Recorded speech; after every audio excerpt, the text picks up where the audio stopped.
British Prime Minister Boris Johnson wants to overturn the Brexit deal. In the fight for his own political survival, he needs the EU again as an enemy. Should the law actually pass the British Parliament and then come into force, a trade war with the EU would be the result. The time has not yet come, but the British government has threatened to fundamentally change the Brexit treaties in the dispute over the Northern Ireland Protocol. Foreign Minister Liz Truss recently announced that a law is to be passed in the coming weeks that will make this revision possible.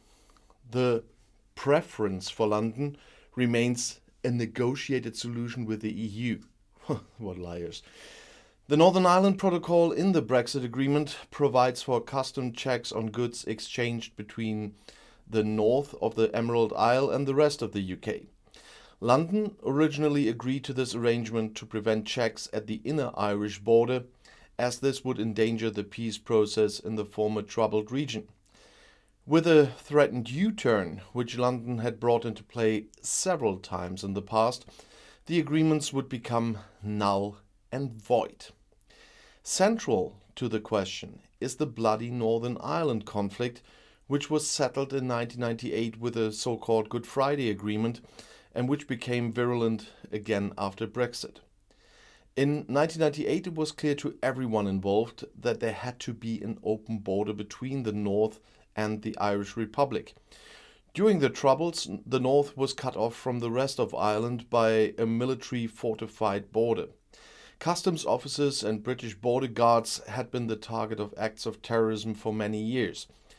With the peace treaty, a guarded border between the North and Ireland was not necessary as long as Britain and Ireland were both members of the European Union. The EU provided the framework for peaceful coexistence. This has changed fundamentally with Brexit.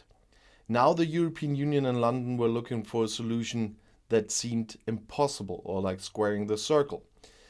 Because from Brussels' point of view, it was necessary to prevent goods from entering the community unchecked via Northern Ireland. If the EU did without it, the idea of a free internal market would become obsolete. Checks in the ports of Northern Ireland are currently intended to ensure that no goods come unchecked across the Irish Sea to the Emerald Isle. However, this occasionally led to bottlenecks in the supply of Northern Ireland.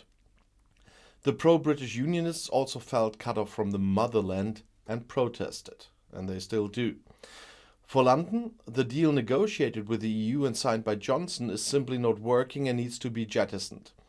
There are now numerous indications that British Prime Minister Boris Johnson primarily wanted to push through Brexit and never intended to respect the Northern Ireland Protocol negotiated with the EU and signed by him, because he never implemented it. To make matters worse, the Northern Irish Sinn Féin won the majority for the first time in the recent parliamentary elections and is aiming for unification with the rest of the island. They became strongest party.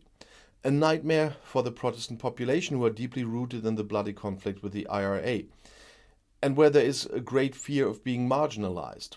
The fact that they are only a junior partner politically after the recent election and their defeat also causes nervousness there.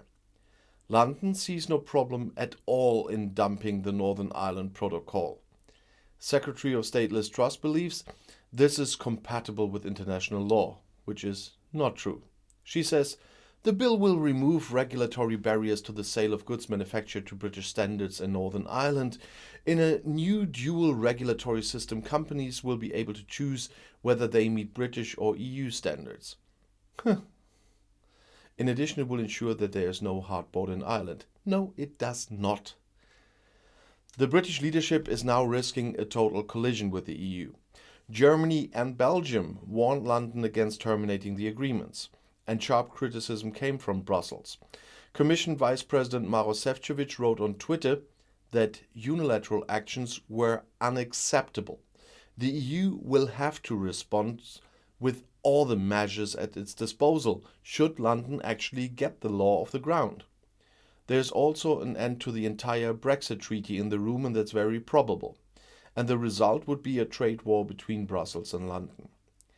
In the EU Parliament, relations with Great Britain have definitely reached a low point. The European Union must not allow itself to be driven by this policy of threats, which is exactly what Johnson intends to do with the announced provocation, said the trade policy spokeswoman for the Greens, Anna Cavazzini. And the head of the Austrian SPÖ delegation in the EU Parliament, Andreas Schieder, said that the presentation of the proposed law to amend the Northern Ireland Protocol is a transparent negotiation strategy by the British government. It wants to increase the price in the negotiations and put pressure on the EU, but I say that won't work. It is clear, however, that a renegotiating of the Brexit agreement is not up for debate, according to the SPÖ politician. It is difficult to believe that the agreement was negotiated and signed by the same British government that is now trying to undo parts of the agreement, and I say without ever implementing the fracking agreement. When the British government threatened to undermine the Brexit deal 2 years ago, it at least had the decency to say what that meant: a breach of international law. Now they are again trying to undermine the exit agreement with a national law, but this time the government claims that everything is legal. What a bunch of liars. Well, we all know that already.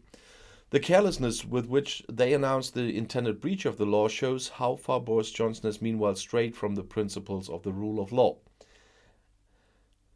Now, the realization that this Prime Minister is bending the law to suit his own purposes is nothing new in itself. And yet Democrats around the world cannot be indifferent.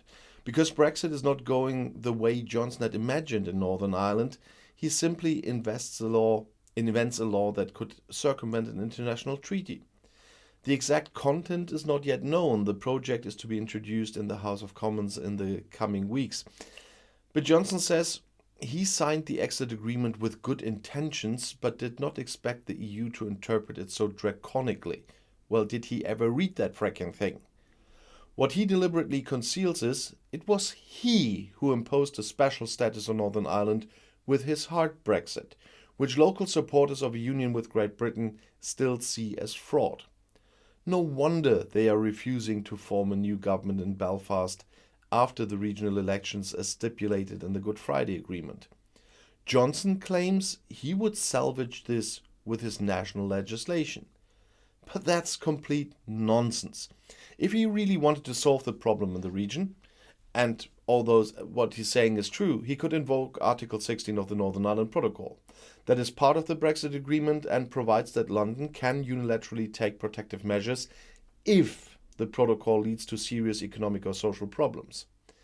If Johnson were to take this step, it would be within the framework of the agreement if those reasons are there, and a solution at the negotiating table would still be possible. But he doesn't want one.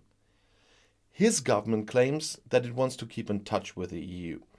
The fact that the law is being prepared to overturn the Brexit agreement would just be an insurance policy, they say. In Brussels, people are already reminded of Donald Trump, who as president liked to sit at the negotiating table with a loaded pistol. Exactly this impression seems to be intentional. Johnson tries to mark the strongman who doesn't put up with anything from the EU bureaucrats. In truth, however, the intended breach of the law is a sign of weakness.